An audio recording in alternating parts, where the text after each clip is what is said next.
All right, what's going on, y'all? Happy Thursday. Hopefully, y'all doing well. Excited to be here today with Asher and Tixologi. Now, you're probably like, Taylor, where is everybody? This thing is usually like 2 or 3 of y'all. So Dan got caught up in the last second meeting with the CIO and Jake as well, just in different meetings. So it's just me today, but I told Asher, don't worry, I'm the professional.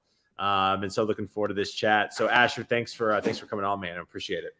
Yeah, thanks for having me, Taylor. And everything I've been hearing, you're the best anyway. So I think it actually worked out pretty well. Well, I'll go ahead and send you. I'll go ahead and cut you a check.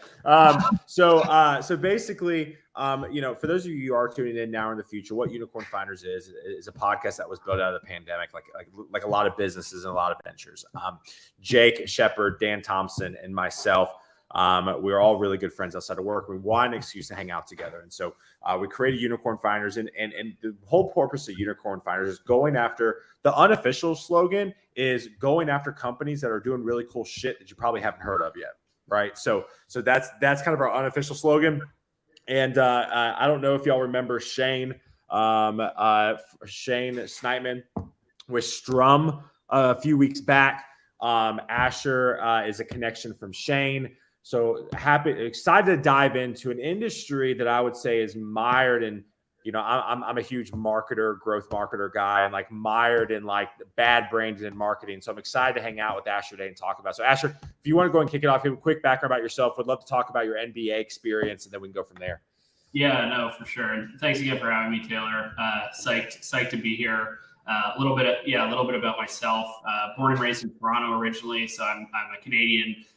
Somehow I've made it into this American country, a couple times now, so it's hard to keep me up. But ended up, fresh out of college, I ended up with the Orlando Magic in their innovation lab, actually. So doing kind of a wide range of strategic projects, everything from like player health and safety to improving the premium experience to selling more tickets, right? And so spent a couple of years there with a great team there, first innovation lab in professional sports and in the NBA as well. And then had an opportunity to move west and join the Golden State Warriors. The Chase Center had just opened. The team was making a push into kind of, the more tech side of things and trying to bring tech in-house. And so I joined a team there to oversee kind of the development and build out of a brand new mobile app for the team. So oversaw that project, a team of developers, worked, across the organization with, everyone from the partnerships teams, the ticketing team, to parking, food and beverage, you name it. Did you meet Steph Curry? Have you met Steph Curry? That's the big question. In fact, I joke that I worked for the team for the 2 years that there was not a championship. So I didn't even get a ring or meet Steph. Stop.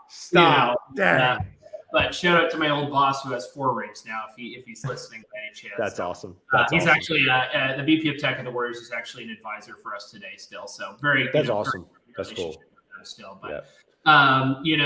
Essentially what happened is I had learned a lot about ticketing along the way, and there were such a long list of pain points in this industry, right? And everyone's so frustrated on both the team and venue side, but also on the fan attendee side, right? And so, as I started to think more about that, one specific thing kind of stood out initially, which was, people really missing the collectible aspect of the ticket, right? So in this shift to digital ticketing, like literally just the paper people were missing. That was something that people really That's meant. Crazy. And, there's people who I don't know if you've ever heard of Darren Ravel, the sports reporter, but Steph Curry was in New York and broke the 3-point record, and Darren was at the Garden and was like demanding that he could get a paper ticket, and I think they did give him. Oh, that makes sense. That makes sense. So these historic games, also just for the memories, all that kind of stuff, right? And so people really miss that. The other thing that's really interesting, and it makes sense, right, is there was already a push for digital ticketing pre-COVID, but post-COVID, it was like, just crazy. Like almost everyone went fully digital, right? So like pre-COVID, I believe it was like 20% printed tickets before COVID. And post-COVID, 20% digital tickets pre-COVID, and then post-COVID, it was 80% digital tickets. So basically a full 360 on kind of how people were thinking about things.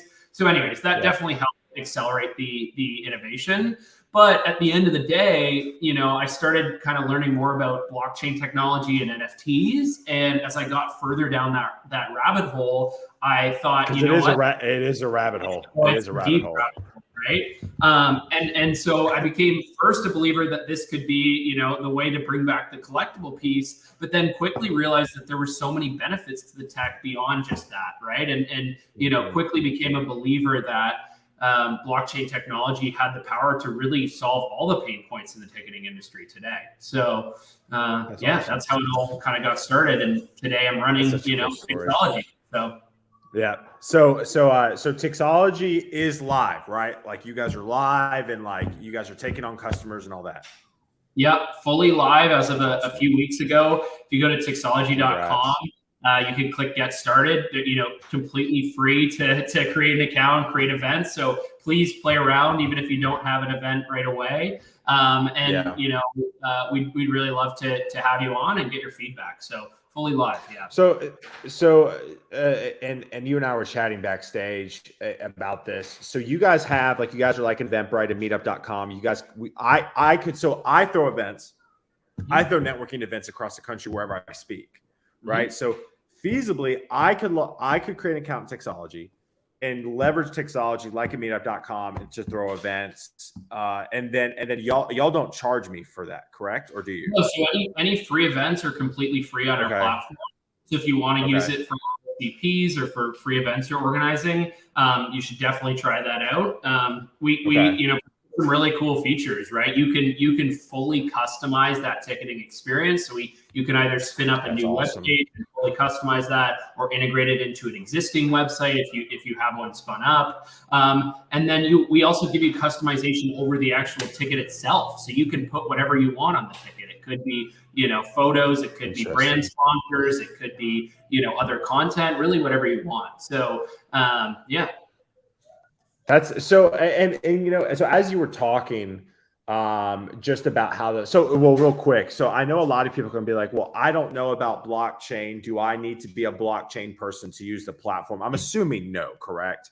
No, you don't need to have any pre-existing blockchain or NFT knowledge. We've done that extremely, purposely, and we want it to be as easy as possible to get started and to benefit from the technology without needing to fully, understand it or have used it before. So we do talk about ourselves as like a blockchain-based ticketing software, but the reality of it is, we're handling that piece and using the tech to provide some really cool benefits. But as a event producer or your attendees for your events, you don't need to have any pre-existing blockchain or Web3 knowledge.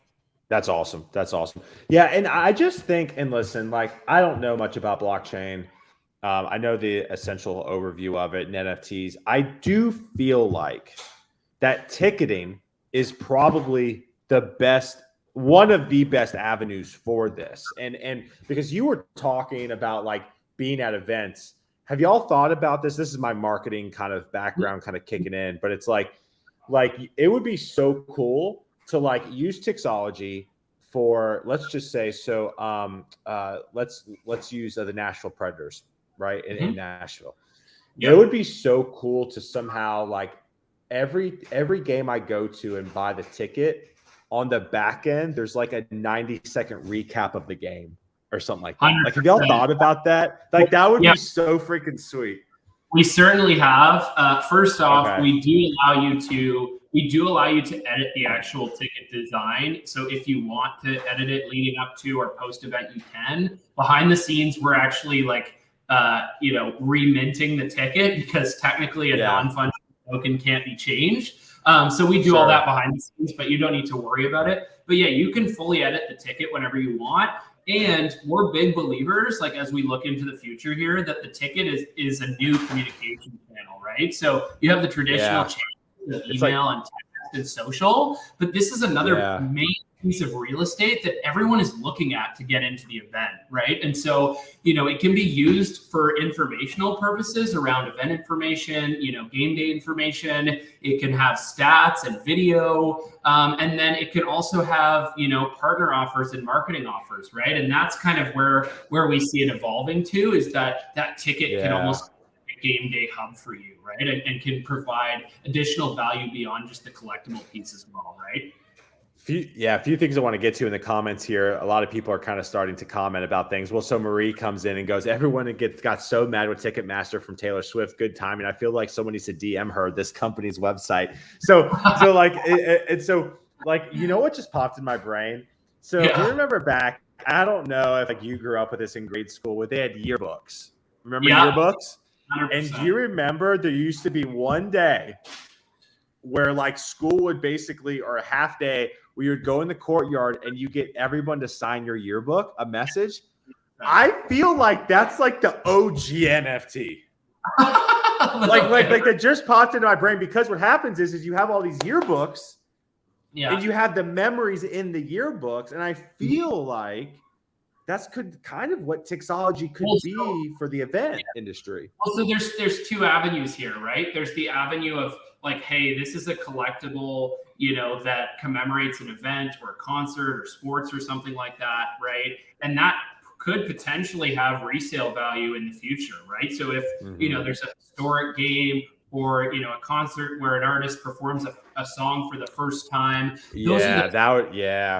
That drive the value up. And there is a market today, even with the shift to digital ticketing. There's still a market today for hard copy ticket stubs, even if you haven't actually gone to the event, right? Michael Jordan's games and old AC/DC concerts, whatever it may be. That's true. I think about that. The other side, you're right. I think there is something there too about being able to almost customize it or have a piece of it that can live on as your own memory forever. And I think a lot of people do want to hold on to them and kind of create a collection and show them off as well, right? So and I'm moving on from Vaco. Tomorrow's my last day, and I'm looking for kind of these marketing growth roles. Mm-hmm. And one of the things that me and my content partner have talked about is that social proofing of events. A lot of times people don't even go to events because of the event. They go to it to show the social proof that they went there, to take the pictures, to take the selfies. You know what I'm saying? So it's again, this kind of all ties in in general with this, which I love. Let's talk pricing real quick as we kind of wrap up here in a few minutes. And again, I could talk about this forever, but that's what I like about Unicorn Finders. It's kind of short and compact, and people can check you out for more information. But talk about pricing structure. Is it just, I'm sure it's a piece of every ticket? Yeah. So essentially what we've done is again, free for free events, but also free to sign up and create your first event, or any events for that matter. We make our money when you sell tickets. So we're aligned on that same goal of we want to provide you with the tools to sell more tickets, because we're only going to benefit as well. But that being said, we're also extremely competitive. So we come in right now, our pricing is at 2.5% and $1.75 a ticket.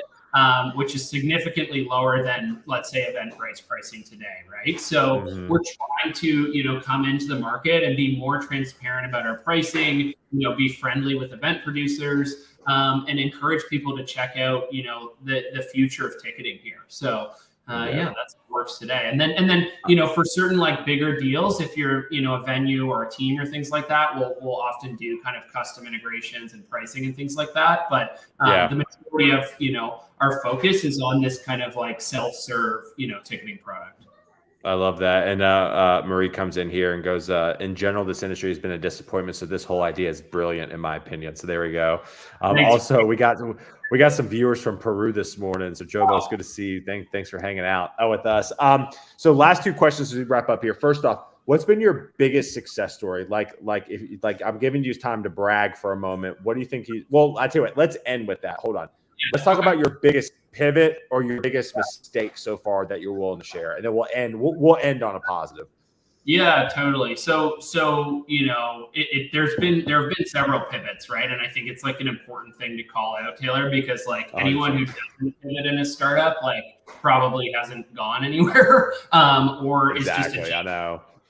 The reality of it is everyone has pivots. So for us, we've had a couple at the very early stages. We pivoted from just a collectible ticket add-on to the actual ticket itself, right? And creating a fully fledged ticketing software. So that was like our very first pivot was, hey, we were just going to do like collectibles that you could claim, but there's so many people doing that, and it really doesn't get to the main benefits of the tech. So that was our very first pivot.